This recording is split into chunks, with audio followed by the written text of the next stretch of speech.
இதில் மட்டும் சுயமரியாதை போராளிகள் இல்லாவிட்டால் காங்கிரஸ் கட்சி தலித் தலைவர்களை வளர்த்திருக்காவிட்டால் இந்திய கம்யூனிஸ்ட் கட்சி, மார்க்சிஸ்ட் கம்யூனிஸ்ட் கட்சி எல்லாம் தலித் தொழிலாளிகளுக்காக, தலித் விவசாயிகளுக்காக போராடி இருக்காவிட்டால் இன்றைய தமிழ்நாடு, வேறு சில மாநிலங்கள், அந்த பெயர்களை எல்லாம் நான் குறிப்பிட விரும்பவில்லை, அந்த மாநிலங்களைப் போல மிக மிக பின்தங்கி இருந்திருக்கும். நடந்து வந்த பாதையை நீங்கள் திரும்பி பார்க்க வேண்டும். எந்த அளவுக்கு நாம் முன்னேறி இருக்கிறோம். 1941 2024 வரை எந்த அளவுக்கு இந்த 80 ஆண்டுகளிலே தமிழ்நாடு முன்னேறி இருக்கிறது என்று நடந்து வந்த பாதையை தெரிந்து கொள்ள வேண்டும் என்றால் இந்த நூலில் முதல் 100 பக்கத்தை படிச்சு பாருங்க போதும். ஐயா ஆசிரியர் அவர்கள் தான் இதை விளக்கமாக சொல்ல முடியும்னு நினைக்கிறேன். இங்கே இருப்பவர்கள்லேயே மூத்தவர் அவர் தான். இதையெல்லாம் பார்த்திருப்பாங்க. எவ்வளவு கடினமான பாதையிலே தமிழ்நாடு வந்திருக்கிறது என்று பாருங்கள். உள்ளிக்கோட்டையில கலைஞர் உரையை முதலாக கேட்கிறார். திருப்பாலக்குடியில தந்தை பெரியாருடைய உரையை கேட்கிறார். அது அவருடைய மனதில் மிகப்பெரிய மாற்றங்களை ஏற்படுத்துகிறது. இதில் முக்கியமான விஷயம் என்னவென்றால், உள்ளிக்கோட்டை கலைஞர் உரையை கேட்பதற்காக பள்ளி தலைமை ஆசிரியர் அருணா சண்முகம் என்பவர் 100 மாணவர்களை அழைத்து கொண்டு உள்ளிக்கோட்டை கூட்டத்தில் கேட்கறதுக்கு போறார். இன்னைக்கு ஒரு பள்ளிக்கூடத்தினுடைய தலைமை ஆசிரியர் 100 மாணவர்களை அழைத்து கொண்டு அரசியல் தலைவர், குறிப்பாக எதிர்கட்சி தலைவருடைய உரையை கேட்க போயிருந்தா என்ன ஆயிருக்கும்? தலைமை ஆசிரியருடைய ஆசிரியர் பதவி போயிருக்கும், அல்லது தலையே போயிருக்கும். எந்த அளவுக்கு அந்த காலத்தில் சகிப்புத்தன்மை இருந்திருக்கிறது, அந்த சகிப்புத்தன்மை எப்படி அறவே அற்ற காலத்தில் வாழ்ந்து கொண்டிருக்கிறோம் என்று நான் கேட்கிறேன். எந்த அளவுக்கு சகிப்புத்தன்மை. ஒரு ஆசிரியர் சுப்பிரமணியன் நினைக்கிறேன், அவர் மனோகரா படத்தினுடைய பராசக்தி படம் மனோகரா படத்தினுடைய வசனத்தை எல்லாம் அங்க நடிச்சு காமிப்பாராம்.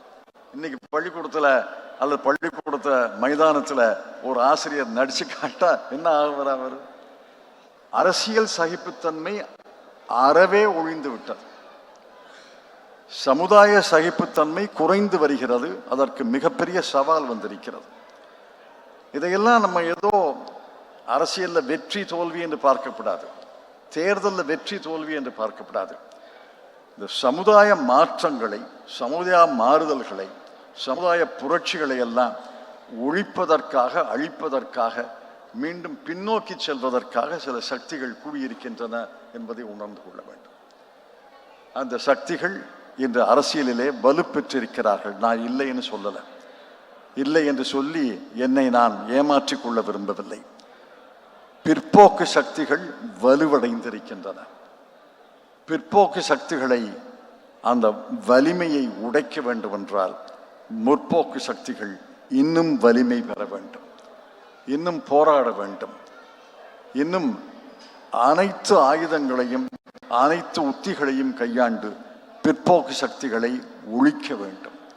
பிற்போக்கு சக்திகள் ஓங்கிவிட்டால் ஆட்சி பொறுப்பில் இருக்கிறதுங்கிற ஒன்று, ஆட்சி பொறுப்புக்கு அப்பாலும் இன்னும் பிற்போக்கு சக்திகள் ஓங்கிவிட்டன. பல்கலைக்கழகங்களிலே பிற்போக்கு சக்திகள், சமுதாய சிந்தனை நிறுவனங்கள்ல திங்க் டேங்க்னு சொல்றோமே, அதுல பிற்போக்கு சக்திகள், பிற்போக்கு எண்ணங்கள்.